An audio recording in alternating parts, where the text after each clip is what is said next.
welcome to the Ghost of Harrenhal. My name's Simon. And I'm Mackelly. Thank you for joining us for episode 184 of our chapter-by-chapter book review of A Song of Ice and Fire by George Martin. Today, we'll be discussing chapter 40 of A Storm of Swords. That's Bran 3. And as we usually do, we're going to chat about this chapter and try not to spoil any future plot points for you. And hopefully, we're going to provide you some entertainment along the way. We'll summarise what happened, discuss our thoughts on it, provide some useful background, compare it to the television show, indulge in a little pedantry, and cover some relevant news and listener correspondence. Be sure to check out the show notes. They'll help you if you're not reading along. How are you, Mackelly? Can I just say how good it is to see you? Oh, I see. I see where we're starting here. So are we recording a day late because I stood you up? Yes, we are. Well, things happen, things happen. Things used to happen, but in the modern world, we're always in touch with one another, unless I go to the pub and leave my phone in the car. And I'm drinking away, and the phone's chirping at me from the car in the parking lot, and I'm ignoring it. And I get back to the car, and I'm like, we were supposed to be recording. I'm so sorry. The funniest part is you saying to Carson, I swear there's an email or a text or something I was supposed to send. Absolutely, because the thing is, I knew we were recording that night, and I said, something I've got to do before we go out. I don't remember what it was. Let's go drinking. Well, the worst part about the whole thing was that I told you this when you called groveling and begging for my forgiveness. Mm-hmm. Is that I was playing Golden Tee, which you did not know what Golden Tee was. It is a golf arcade game where you roll the ball, you like push a little rolly ball to shoot to make a swing. And I was having a great round. I was 3 under through the front 9, and then it got to be 7. I turned it off and came in here to get ready to record. And who knows what would have happened on the back 9. Probably I would have blown up and shot a 50, but that was the sad... I can only apologize again. Your chances for a professional career in Golden Ball, whatever it was called. Golden Tee. Okay.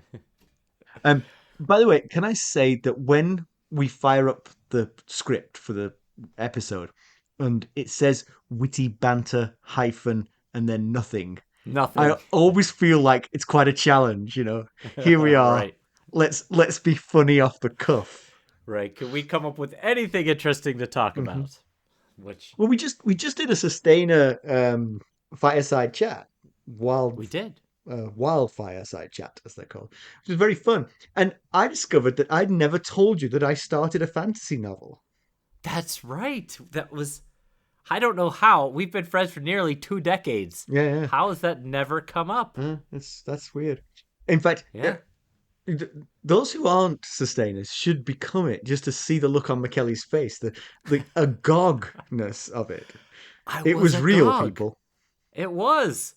And it was a very interesting premise to the story. Yeah, I was pleased with the premise, and I still am. I'd love to sort of explore it more, So, I mean, for the uninitiated, which is everyone apart from 8 people, we have more sustainers than that. Who's listening to the Wildfire Side chats? That's what I'm asking. Right. So, the basic premise is you've got one society which is very isolated and very technologically advanced, but because it had no outside threats, it wasn't very military. And then another society that was much more like a regular sort of medieval planet Earth society, which was pretty militaristic, but also a little bit backward. And eventually these two societies meet somehow. And what they find is that the very military one is way behind in a lot of technology, but it also knows how to fight and conquer. And right. And so it's a battle between these two things, you see. Uh-huh. Yes. Fascinating. Can't wait to read it someday. Mm-hmm. Well, you can read the first couple of chapters. They're not very good. They need an editor, so if you feel like chipping in. There you go. Mm-hmm. Sounds good. That'll be my role. I have to say, I got far more interested in what can they have invented. So the book consists of 2 chapters and then databases of characters, inventions, Uh, Right. oh, astronomy. I'm sure. I'm There would sure there there would was be some no astronomy. astronomy mistakes, let me tell you. The moon would be where it's supposed to be when it's supposed to be there. The two moons. The How exciting is that? oh, there's a second moon. There's going to be a whole appendix on the moons. Someday we'll have to tell our Oh, listeners. that's a secret never to be shared. It is a secret. One Simon and of I these days. once went in together on starting a venture, and it was a lot of fun. It Was was a lot of fun. it would have been a heck of a thing had we followed through with Yes. it. I Yeah. I honestly, given you, I'm surprised we didn't. You know, I am too. Yeah, I am not sure how I let that slide yeah. because that's not my nature to That could let happen things again. I slide. mean, that really could because I too really enjoyed that what we were doing. Yeah.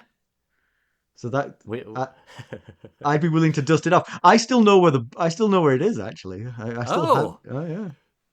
we we can't without divulging what it is. We can't really go into specifics, but Uh-huh. Well, someday someday, maybe we yes. will. So, Vanessa, could you put this in the database of witty banter? One day we'll reveal this, and we might have forgotten that what we revealed. I'll have to put it in background. Yeah. Simon and Mackelly's background. Yes. Oh, I accidentally called you my wife's name there. That's pretty impressive. Well, Yeah, we're that'll we're happen. we're like podcast husbands. Yeah. You know.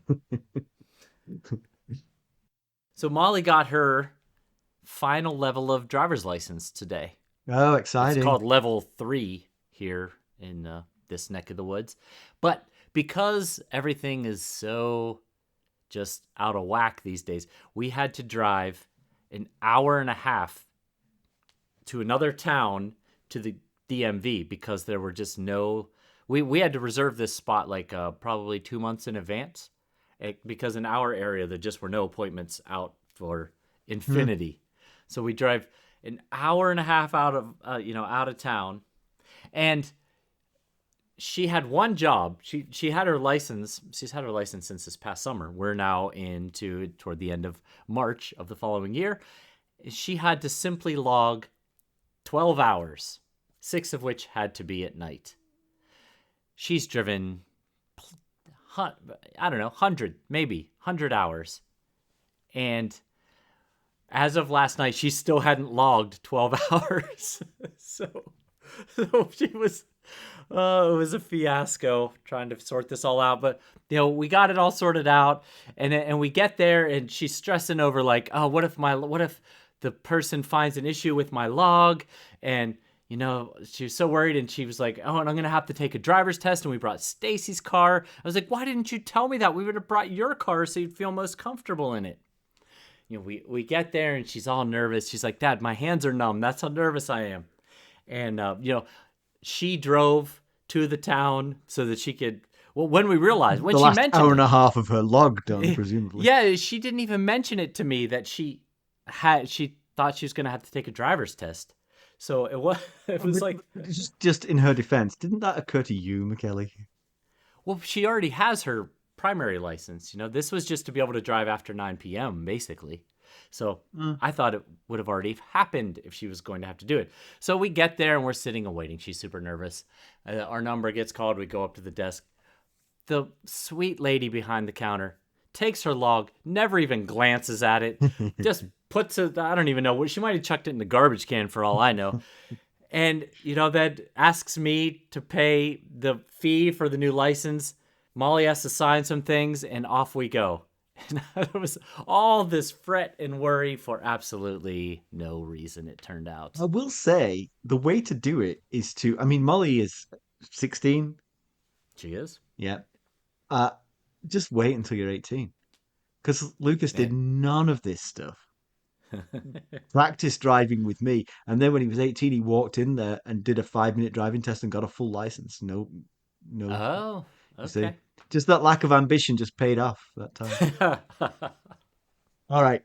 We've dawdled enough. Yes. Let's get down to business. How did we leave Brandon Stark? The last we saw of Bran, which is quite a while ago, 16 chapters. Uh, Yeah.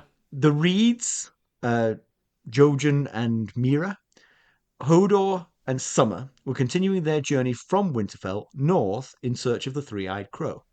They met a friendly stranger who shared news of the realm, and later Meera told the story of the Night of the Laughing Tree at the tourney of Harrenhal, a story the Reeds were surprised to learn that Bran had never heard before. Mackelly, why don't we give them the summary of this one?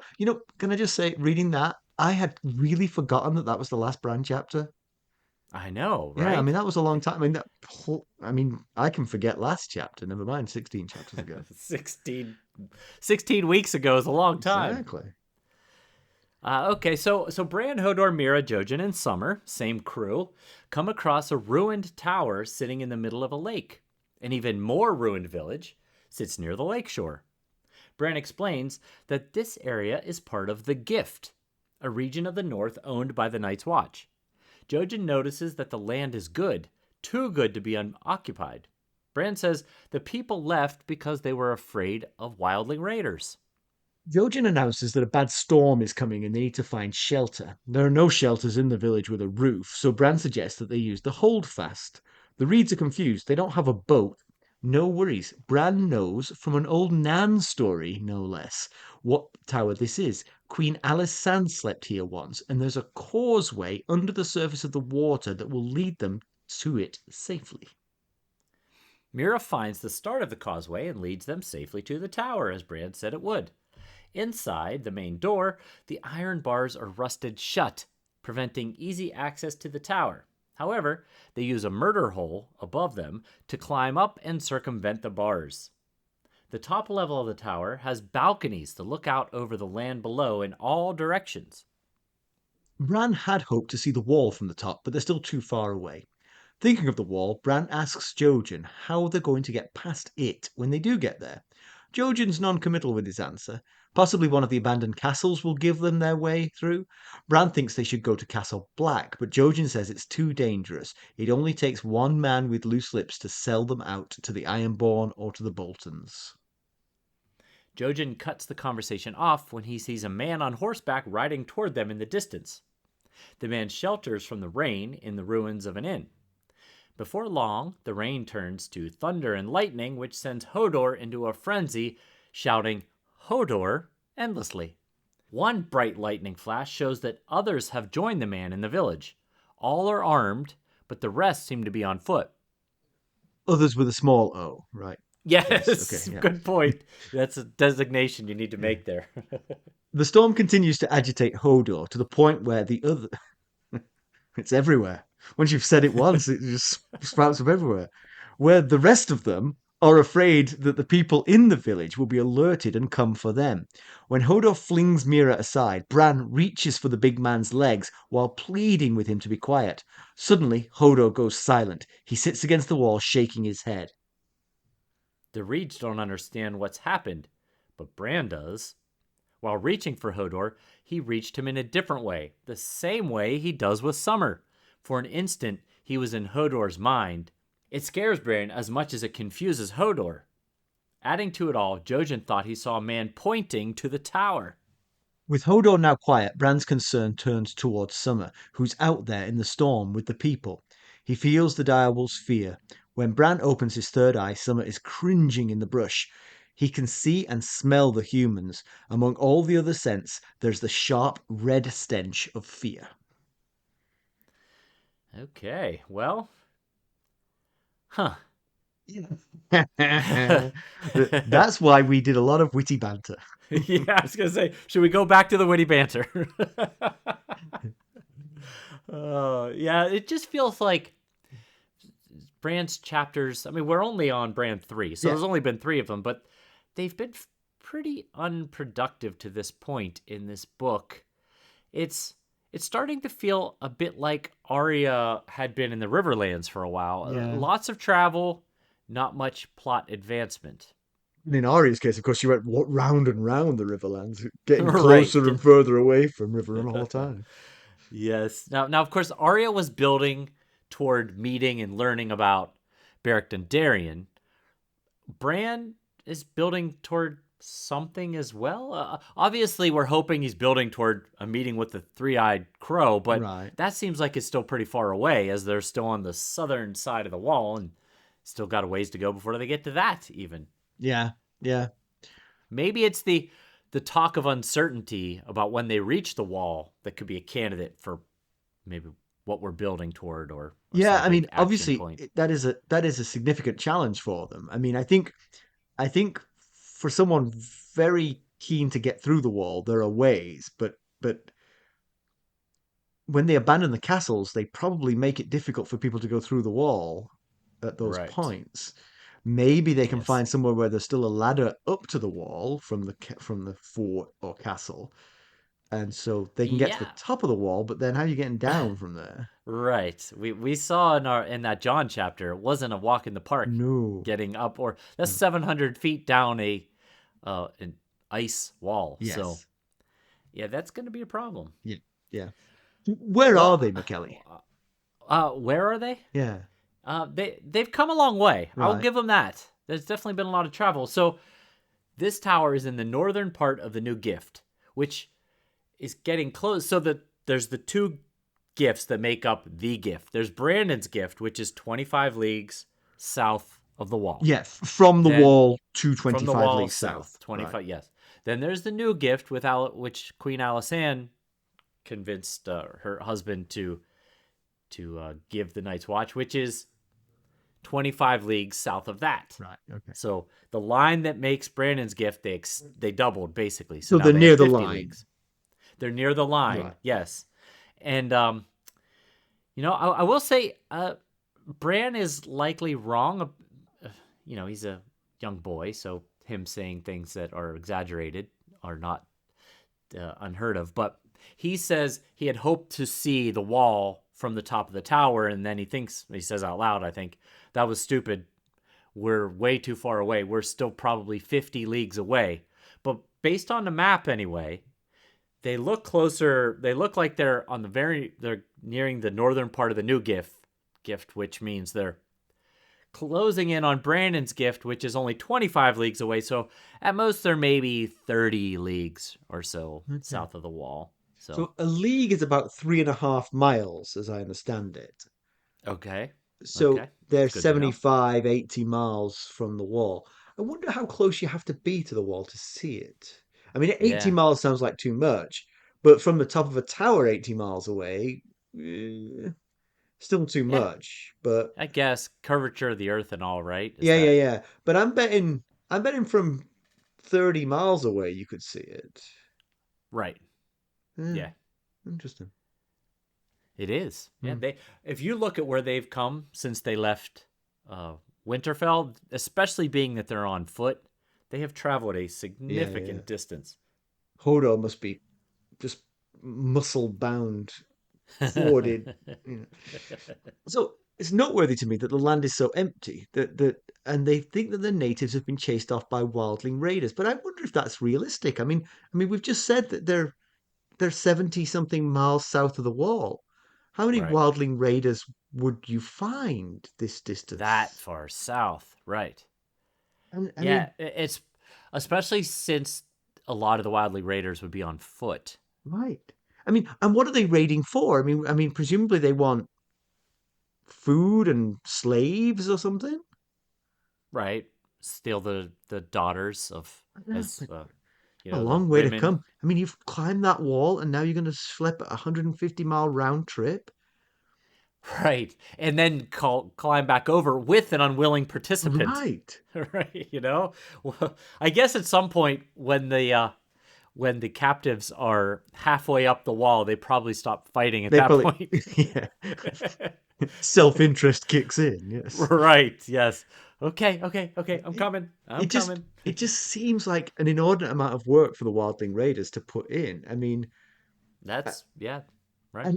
and also given that this is the gift. I mean, if the village here presumably were farmers and they farmed for the Night's Watch Right. in its glory, don't the Night's Watch have a sort of duty to protect these people? I mean, if Wildling Raiders Right. get over that wall, so frequently that people 75 miles away feel the need to flee their homes. The Night's Watch is somewhat derelict in its duty, I feel. Yes. And I think that was a kind of a point Bran sort of raised when he said the Night's Watch isn't what it was in Brandon the Builder's day, nor Queen Alisanne's day. So, you know, But there you are. Maybe the point is they don't need that food anymore. Brandon's gift okay. gives them all of the food they need. They don't need. So this is why these villages got abandoned, because there was no reason for them. They were no longer needed to feed the Night's Watch because the Night's Watch is so paltry by comparison to what it used to be. Yeah. Yeah. But I then could why see wouldn't that. you, as a farmer, stay? Right. You've got all this Yeah. land. Right. And good land, according to Jojen. Right. And, you know, it's also a problem. We've talked a lot about letting the wildlings south of the wall, you know, let Hmm. they're other humans, let them to the safety of the southern side of the wall. But this is possibly one of the problems with that is, okay, you let them in south of the wall. They've harassed these northerners so extensively that they left their lands. Where did these other northerners go? Likely somewhere else in the north. So the wildlings granted entrance to south of the wall. Many of their neighbors would be resentful of these people who have raided them to the point of displacing them. Redepopulated villages come in very handy at this point. We've got a hundred Yes, thousand people to feed. I'm glad that you chased off all these villagers and you can have their villages now. right. Yes, there's plenty of space for you to set up shop here. Jojen, we notice, feels the storm coming, perhaps using some kind of sixth sense, or just because he's a Cranach man, it pays when you live knee deep in water to know how the weather's going to be. It does, doesn't it? Just a that's thought. that's a sixth sense that's developed early in such a situation. I was wondering if it might be an effect of his ability to have green dreams, some Right. sort of connection with the world around him, especially the nature side of things. Yeah.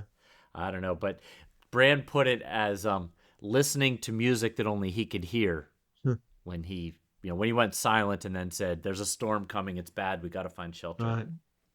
And of course, Old Nan comes to the rescue with the hidden causeway to the tower. I have a secret hope that Old Nan's going strong somewhere in Winterfell. Me too. Yeah, yeah. She'll tell Or she'll tell scary stories about what happened, that's for sure. at least maybe she's at the Dreadfort with the Boltons. Maybe they'd taken her captive just to tell them all stories as Scaring the bejesus out of entertainment. them. Yes. Yeah. We see Martin using Old Nan's stories to drive the plot forward when Bran pieces this together that this is the tower from one of her stories about good Queen Alisanne.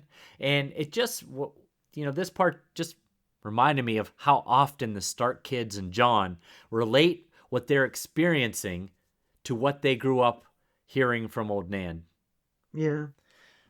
I Just mean, last chapter, Arya was thinking about Thoros of Myr, how he doesn't look like the wizards from Nan's stories, but then still asked him anyway about bringing Ned back from the dead. yeah. But I think And isn't that just any child would do that? Sort of like you have a new experience, you compare it to what you already oh heard, yeah, knew. yeah. It's So, not special to the Starks, I don't think. no, I agree, and it just this is where they've learned a lot of the things that they, uh, you know, a lot of the things that weren't taught in Maester Lewin's books and proper education, I guess. A lot of the experiences. wonder, I wonder what that tower was like in Alasan's day, because it's a little bit of a pain to have to schlep through water to get to your tower. Right. I mean, Yeah. I can see that it's a nice sort of like protection that you'd have to know the lay of the land in order to find the way to it, but it's also inconvenient for It for is. you as a person, having to Yes. always roll your socks up beyond your knees to get home. Yeah, maybe that's why they abandoned this village. It had nothing to do with raiders. They were just tired of either getting wet or getting in a boat every time they wanted to go out their front door. There's a I will say that that they're awfully lucky that this detail of one of Nan's stories was accurate and true, because a lot of the details of the stories she tells them are totally made up or exaggerated. good point. Good point. Um, there's a in the at the junction between Brittany and Normandy in France. There's a uh, an abbey called Mont Saint Michel, and it used to have a causeway that ran to it, which at high tide, because it's on the sea, at high tide the causeway would be covered. So you there were times of day when you could go there, and then times of day when you could get back. But they've built it up now, so it doesn't happen as much anymore. But You know how I know about that, Abby? do You tell. told me. Yeah, You told I me figured about it I'd told years you ago. before. Yeah, it's an absolutely beautiful place to go. Funnily enough, the reason it's in my mind is because when I was thinking about how far away from the wall you'd have to be to see it. How far away from Mont Saint Michel you see it is incredible. You're driving Oh, towards it, and about half an hour before you get there, you start to see it. you could see it. Huh. Very cool. Not on foot, being carried by Hodor, like in a car. No. Yeah. Right. Right. Yeah. Yeah. So yeah, the discussion about how they're going to get through the wall is interesting. I mean, I think Bran wants to go to Castle Black because he wants to see Jon. Totally understandable. Right. But the Reeds are right. They can't be seen. This has to be a secret mission because there's just, for example, if I were visiting Simon and Mackelly's brown cloak haberdashery in Molestown, I need a cover story. And if I could take the young Prince Bran Stark to the Boltons or the Ironborn, they would protect me. Right. Oh, sure. Uh, Yes. and I'm out of the Yeah. Night's Watch, thankfully. I think in the Sam chapters and even to the John chapters, to some extent, we have met enough men with dubious character Oh yeah. that they would probably jump at such an Although, opportunity. of course, what do they know about the politics of the North? I mean, True, they might. That's a good point. They might not know anything that's going on you know, up there, so far removed from it all. That is true. But, Jojen's plan seems to be one of we'll figure it out when we get there, which is not the most comforting of plans.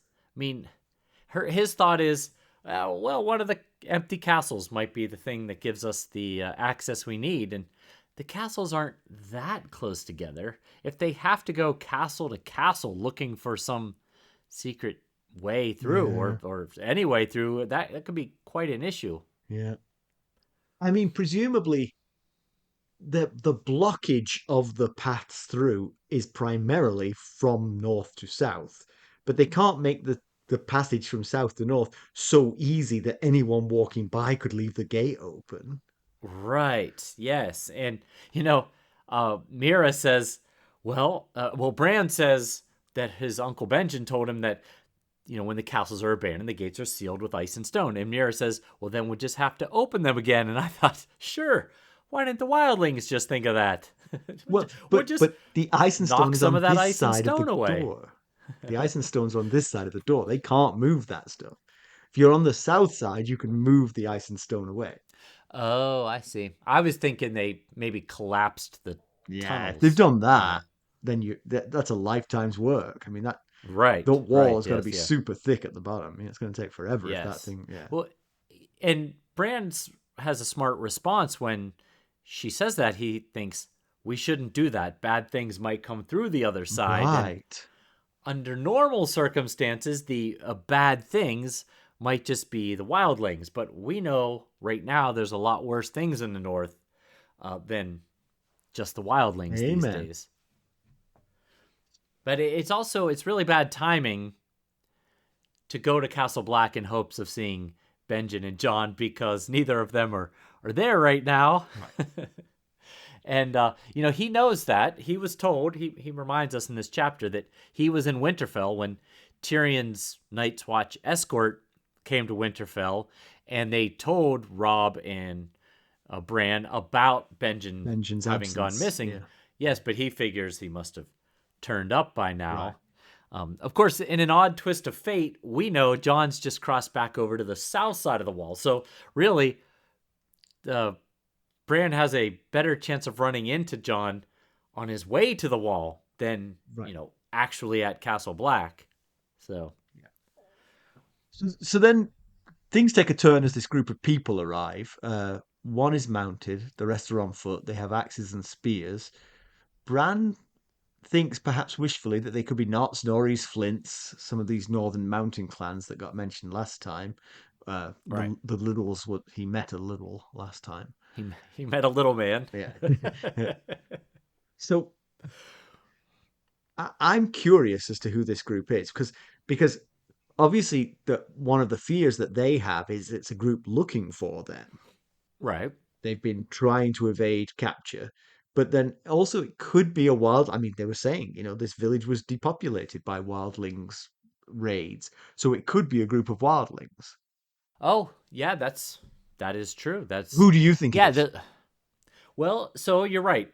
There's a small handful of options, I guess. It could be wildlings. Could be, I hadn't even thought about it being Bolton's groups or Ironborn looking for them. Yeah. The fact that they're on foot might be a sign that they're Ironborn, because Ironborn don't have a great deal of horses Right. available to them. So, um, you know, another group that it could be is these northern mountain clans moving their way to Winterfell. We were told when, in a Winterfell chapter, I think it was a Bran chapter, that the town outside of Winterfell gets full during the winter as those without means of weathering the cold migrate in. Yeah. Although if they're native to this area, I still find it odd that they all but one have a horse. So Yeah. that that goes back to the wildlings, because remember Jarl knew not to steal horses from the first village that they came across. So, Oh yeah. maybe he died, but maybe some of his surviving raiders knew that as well. Why do they have one horse? Possibly they stole one horse for the lead scout, and he Yeah. built a fire to alert the party. So you would think it could actually be John's party even. It could be. Yeah. I don't know how many raiding groups have gone over the wall, but we know that at least one raiding party leader knew enough to not steal the first Yeah. horses that they Yeah. came Yeah. across. Of course, as you said, they're like 75, 80 miles south of the wall. That's a lot of walking. Yeah. You That's a might lot of steal a walking. horse or two. I mean, maybe they stole a horse from the second village they came to. Right. So that is the weird distinction. Why are all these people on foot except for one? Yeah. So maybe we'll find out. Yep. Yep. Yep. Yeah. I mean, we can speculate, but we don't know. So they did have a hope that they wouldn't be found, partly because of this causeway. The causeway, without knowing it, you're not going to find an easy way to the tower. So even though they may have been heard, but because of Hodor's yelling, they may still be safe, at least until morning, and then maybe these people operate by night and will be gone by morning. So uh, we're not 100% sure how that's going to pan out. Yeah, it's certainly a dangerous situation sitting under a tree in a storm like these people seem to be doing. There was an apple tree growing up through the Yeah. common room of the inn, and that's where the fire was being built. So it's kind of dangerous to be sitting in there. But then it's also dangerous to be trying to swim across or get across this water in the middle of a lightning storm as well. So, Yeah. uh, But and as you said, Jojen, the beacon of light that he is, points out that they could wait till morning and, see the figure out. causeway. Yes. Yeah, I wonder if they could, if they didn't know it was there, if they would be able to realize it's there. The key thing about that is if they wait till morning, they don't need the shelter anymore. The storm will have passed. Right. They'll just Yes. leave at that point. Unless Yes. Hodor's still yelling. Right. Well, now we know Bran knows how to shut him up. Right. Truly shut him up. And Jojen's right, but they could wait till morning. Maybe they could see the causeway. Maybe they could figure out how to navigate it. But why would they care enough to do so? You know? Uh, Yeah. Yeah. Yeah. and the Jojen thinks that he sees a man pointing at the tower. that man could be saying anything. He could Hey, be look, pointing at a the tower tower. saying, "Boy, I sure wish we had a boat to get in there." Let me tell you the story of Queen Alysanne. Yes, that's what's happening. Who knows? Jojen always goes to like the worst possible option. Every time Jojen speaks, in my mind, I hear the noise wah wah. You know. So Bran is scared. Hodor is scared, and Bran thinks to himself, "I'm I'm scared too, but I don't want to show any fear in front of Meera." And we've seen him kind of do other things and think other things that maybe he's got a little boy crush on Meera. Well, nothing wrong with that. Nope, no, no. Um, so the whole chapter is something of a non-event, but the big reveal of the chapter appears to be Bran's ability to warg into Hodor. Uh, Right, then I started to wonder about that. I mean, this is a little bit like the whole Thoros of Myr and Beric Dondarrion thing. Is it just a one-off thing that he can do with Hodor? Because perhaps because Hodor is simple-minded, and so it's easier to do it. You can do right, it to sure. animals or simple-minded people. A more highly functioning person you might not be able to do it. Or is it because he's got a tight bond with Hodor in the same way he has a tight bond with Summer? Yes, I wondered these exact Yeah. same And so, thoughts. but if it is something he can do to anyone, then it actually gives him sort of a way to defend himself. Oh, sure. Someone comes at Yeah, him, you suddenly convince them to turn the knife on themselves.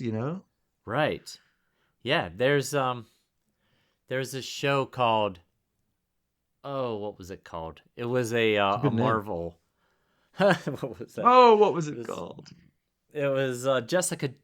Jessica Jones. Is that Yes, what there was it's a show called? called that. Yes, where her main nemesis, at least in the first season, was a person who could control other people's minds and make them do things, you know, using mind control. Yeah, So maybe, and that was pretty effective. yeah. He had a lot of success with that kind of tactic. So As a uh, teenager, I really loved a series of novels, the first of which was called The Many-Colored Land by a lady whose name was Julian May. She sounded like she was a guy, but she was a lady. And the mind reading, mind control was a big part of that. And it fell into oh 5 categories. And one of them, the coolest one actually, was coercion. oh Yeah. right, The yes, people yeah, who were good at sure. coercion, they were Slytherin house, basically. Uh-huh. Mhm. Uh-huh. Yeah, you're right. We'll have to see. Maybe it was an excessively stressful, dangerous event that spurred this. The danger of them being found, Hodor flinging Meera aside and could have possibly hurt her. So it wasn't normal circumstances where he discovered this. Now that he's done this with Hodor, will he try it with others? Or, did this scare him off too much to try Yeah, it I mean, again, even with Hodor? you've got to think Jojen was very keen for him to explore the limits of what he could do. So why would he not want him to keep doing this? I don't think you should do it to Hodor. You should probably do it to Right. someone who's a willing participant, maybe. Yeah, sure, sure. So the smell of fear. So as Bran enters Summer's mind, the he smells fear. So again, we don't know who these people are, but Summer smells fear on them all, and that's kind of strange. I wondered if it was a different wildling group than John's, and they were running from the others. But my God, to stay afraid for 75 miles, I mean, you've got to. Yeah, it's unclear. I've gone through this chapter a lot of times, probably 6 or 7 times, and it's unclear who's having this fear. Maybe everyone is having this Right. fear because of this storm. Is it these anonymous people? Can Summer smell Hodor's fear from all the way to the tower? Is it Well, I did wonder that. I wonder if when Bran entered Summer, he brought with him Hodor's fear. okay? Yeah, yeah, Not sure, directly smelling it, but when Bran arrives, he's bringing Hodor's fear because Bran's still got a trace of that on him from when he was sure. in Hodor. In the tower, yeah, okay. And the other third option is it uh, Summer's fear. When Bran first checks on Summer, the description, the very first description is that he's cringing Right. in the bush, which is kind of a fearful sounding term. It didn't say he was hiding or lurking or stalking. It said he was cringing. And then I thought, but would he smell his own fear? Yeah. And then I thought, well, ask Chet about that. I guess Yeah. he certainly probably smelled his own fear. Yeah, I have to say, I thought he was smelling human fear over his Yeah. own fear. Summer was definitely afraid Right. himself, but I think he was smelling Yes. human fear. But I think my reading of the book was that it was these humans who'd come to town that were afraid, but it seemed strange that they would be so afraid. I mean, there was a storm and they were kind of out in the open, but the Yeah. the book Could emphasized it in a way that made them seem like they were very afraid of something. yes. Yes. Could it be him, Summer, inspiring the fear? He is a huge direwolf. Has someone spotted him? Well, but he's cringing in the bushes, you know. Yes, yes. If he's the one inspiring the fear, it would be a good contrast to the helpless fear felt in the top of the True tower enough. there. True enough. Well, hopefully we'll get to find out all this. Yeah, yeah, hopefully. You have some background for us. I do. I gathered up a couple pieces here. Oh, well, one thing Bran told that this is really a refresher, but Bran told the group the story of another Brandon Stark, Brandon the Shipwright, who sailed off beyond the Sunset Sea. We talked about him in Bran 7 of A Game of Thrones, which I believe was the chapter when they were in the crypts. He was never seen again, Brandon the Shipwright, when he sailed off beyond the Sunset Sea. His son was so distraught over the loss of his father, he burned his father's shipyard and remaining ships, and he was aptly dubbed Brandon the Burner. So there's that. That is a rehash because probably forgotten. It's been quite a while, more than 16 chapters. Also, Bran mentions both that Queen Alysanne spent the night in this tower and that she gave the Night's Watch this tract of land known as the New Gift. We've talked about good Queen Alysanne before, a long time ago in an episode far, far away, John 5 of A Game of Thrones, and more recently in John 2 of A Clash of Kings. So, here's a refresher and some additional info as well. Queen Alysanne was the sister wife to King Jaehaerys I. Jaehaerys did much to repair a broken and misunderstood realm as he succeeded King Maegor. Bet you saw I that see what one you did coming there. when I started that sentence, huh? A lot of the king's ability to patch up issues and mend fences stemmed from his wife. Alysanne had an amazing ability to connect with people and win them over. One such instance that I will mention here is the royal progress she took to the north that Bran references in this chapter. It was in 58 AC, and the Queen and King Jaehaerys were supposed to travel together. However, he got tied up in King's Landing.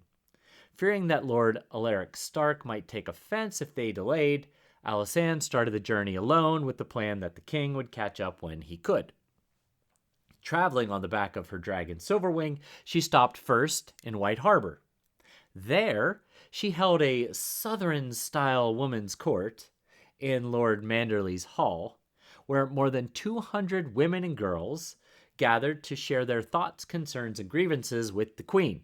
So you can see she was very much a queen of the people.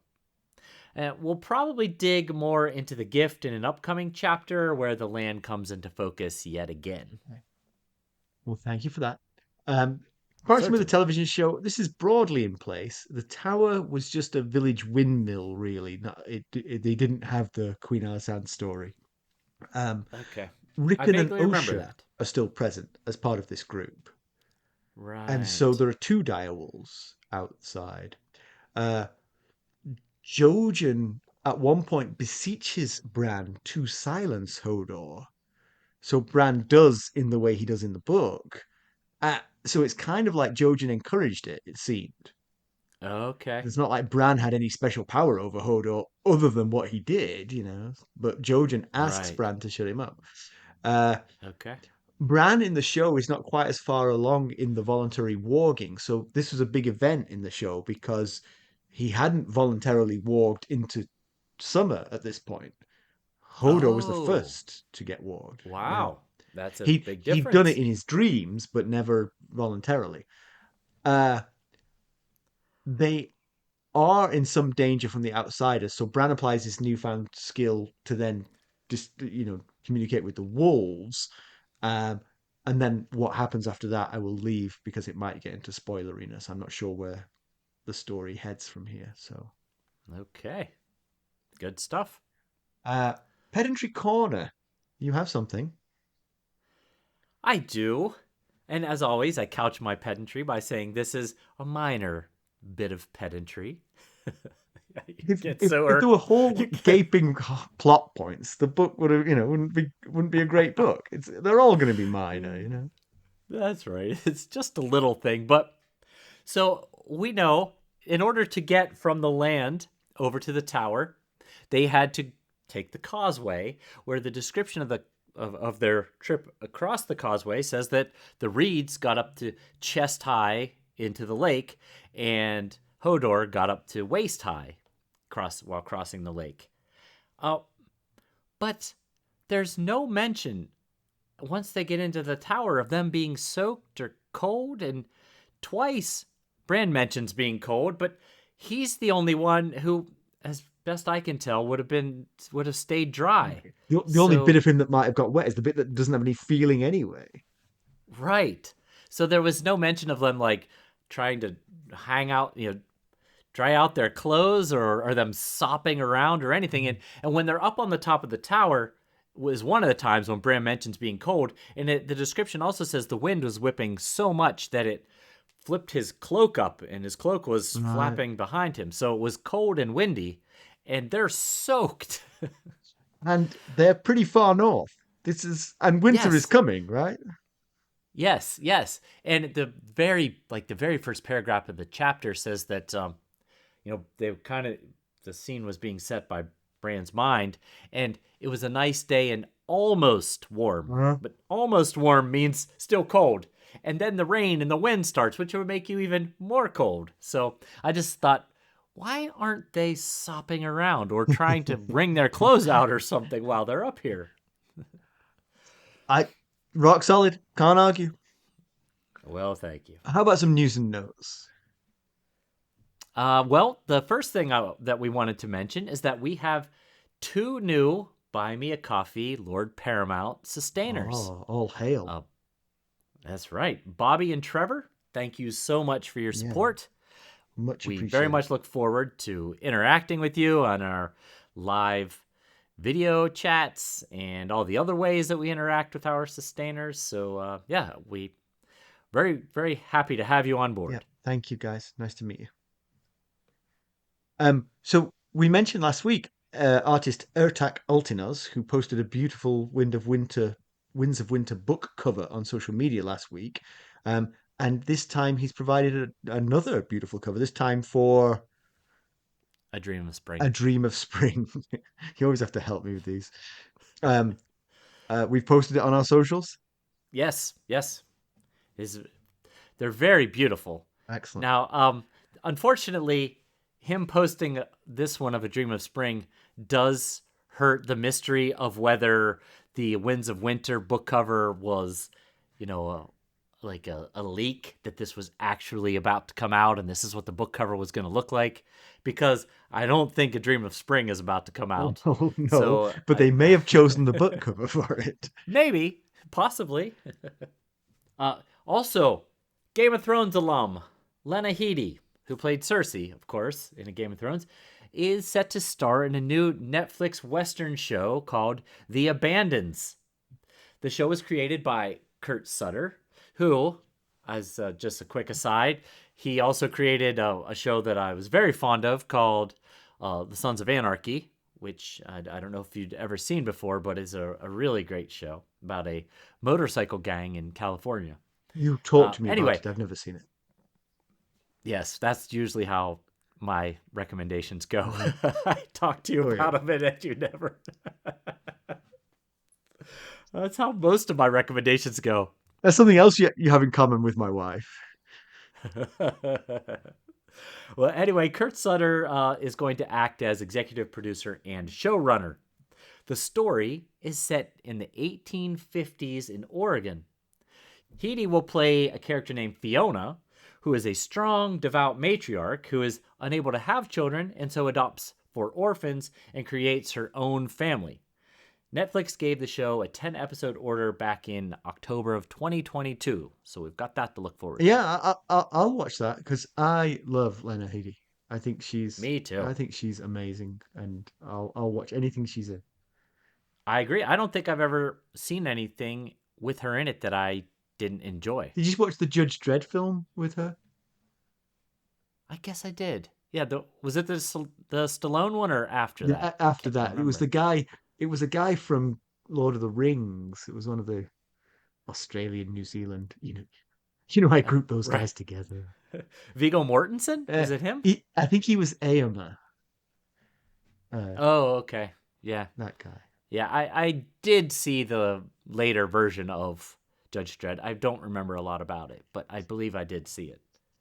Urban, Keith Urban? No, not Carl Carl Urban? Keith Urban. Urban? Yeah, that's what I'm thinking. It's Judge Dredd. Keith Urban's the singer, Carl Urban's the actor, I believe.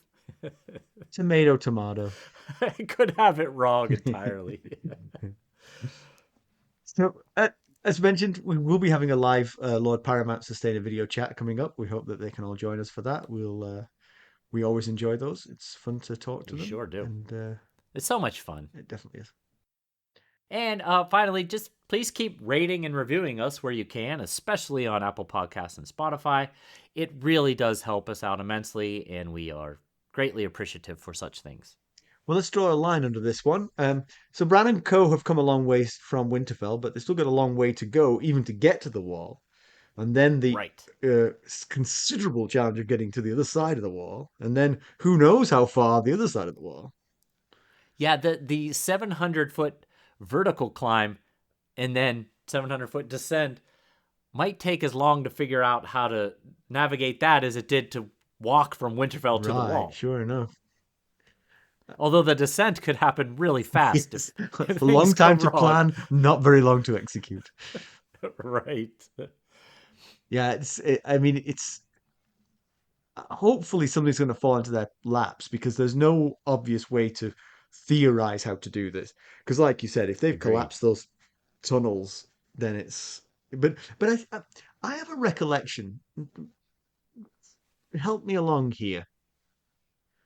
The the rangers who go north of the wall, they know ways back through the wall at various points. They don't have to go to the 3 manned castles to get back through the wall. You are correct. So there must be paths that are available. And if they're available from the north, they're definitely available from the south.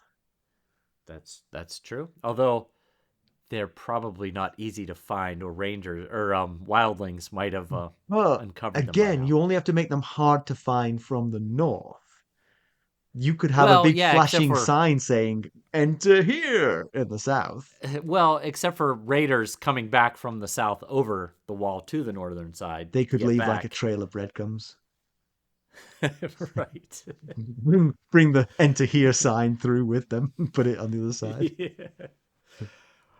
Is there any chance the Night's Watch will allow these kids to just traipse through to the wild northern side if they did go to Castle Black? I mean, I think it's a little bit sweet that Bran is hoping to see Jon at Castle Black, and then thinking that Jon is just going to let Bran and his buddies in Hodor traipse off into the wild north beyond the wall. I have 2 answers to the original question you posed there about would the Night's Watch let them. I would say as a group, as a whole, no, of course not. They wouldn't let anyone go north of the wall. It's crazy. No one should do Right, that. right, right. I'll say on the individual level, there's about a 70% chance that individuals in the Night's Watch would let them go through because they don't care. Your Chets of this world will be like, sure, if you want. Whatever. That's possible. That is possible. I was just thinking, like, this isn't like a tourist trap where they do like tours of the haunted forest and stuff. Well, They're probably not. welcome to Castle Black. Let me dust off my script. Right. So I don't imagine they get this request very often, and I really can't imagine they would agree to such things very often. So Bran is able to warg people, or at least one person. Um, can he use it for good? Obviously, it's not very nice to do it to Hodor when Hodor's not expecting it, even if Right. necessary, perhaps under the circumstances. But can he use it to his advantage? Can he use it aggressively? Can he use it passively? Maybe he can Yeah. find out if Meera likes him. Oh, that is a very interesting use Hmm. of his new gift there. Yeah, it's a possibly fascinating development, and I think it is one of the primary pillars of this chapter. Yeah, yeah, You know, sure. Yeah. to show that Bran has done this, because otherwise, not a great deal went on in this No, chapter. no. Uh, Although there are a bunch of strangers outside the walls there. Pointing Did at the them. strangers? Yeah. Did they discover them? Could it mean anything, or was someone just pointing at the tower saying, "Boy, I wish we were in there. It looks a lot drier than where we are this way I will in say this in the place." TV show, this might be a bit of a spoiler for the book. The guy said, the guy who points at the tower is asked, why are you pointing at the tower, sort of thing. He said, I heard shouting. And he said, Oh. it was thunder. And he said, I know the difference between shouting and thunder. Uh-huh. Hmm. As you might. I was almost thinking, if they just let Hodor and didn't audibly tell him to shut up, people might just think it was wolves howling, or, True, you true. know, Or a Hodor doesn't ghost exactly. that occupies Yeah, the right, tower. right. Yeah. Although, we think of them as being the kids as being safer and drier, but they are at the top of the tallest structure in the area, in the middle of a lake in an electrical storm. So not exactly the safest place to be Might either. dry their clothes quickly. It might. Uh, All right, who have we got next week? well, next week we are off to see John, and, well, we don't have to travel all that far to Oh, meet up with did you him. just spoil? Feel like you might have. All I'm saying is he's not all that You far think the away. phases of the And moon would be very similar where John is? I think they might be. Okay. And I will say he makes a big decision. All right. And you want to tune in to find out Oh, what that show. decision is. Yes. Trust me. There's three ways that you can help us. You could leave us a review. You could buy merchandise at ghostofharrenhal.threadless.com. You could buy us a cup of Arbor Gold at buymeacoffee.com/ghostharrenhal. Or even become a sustainer at the Lord Paramount or Knight of the Realm level and join us for the fun that brings you. That's right. And of course, as always, you can reach us at ghost.harrenhal@gmail.com. You can follow us on Twitter at ghostharrenhal. We're on Facebook, Instagram, Discord, and YouTube. Thanks for listening. Thanks. Bye. Bye.